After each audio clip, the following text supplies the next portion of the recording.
Coming days, people from all over the world will be in Washington to remember our 41st president, including a man from here in Colorado. A former ambassador to Bahrain worked for President Bush. He spoke with our Jackie Crea this afternoon about Bush's life, legacy, and his impact on American politics. I have a picture with him where he's listening to me with a smile, and who am I? Sitting with the President of the United States. What a precious human being he was. Pictures from a long political career cover his walls. For former U.S. Ambassador to Bahrain, Sam Zakem, the passing of his old boss, President George H.W. Bush, brings memories rushing back. Today, he shows his pride. That's for George H.W. Bush in heaven.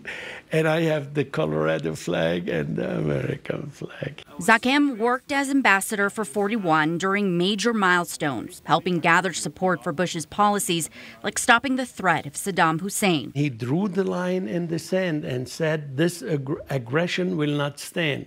Knowing what I knew about the region, he asked me to help. Which led to the liberation of Kuwait, he says H.W.'s greatest achievement. 10 years later, it reunited them on a trip back, commemorating its anniversary. Zakem brought his son and wife. She was so proud that George H.W. Bush kissed her and hugged her. He says the late president taught us an important lesson that proves most useful now. But he did not feel that his way is the only way. He worked with both sides of the aisle in Congress. He hopes Bush's death will reunite the country. He was a good man, and it's such a source of pride to have known him, to have been in his company, a great man.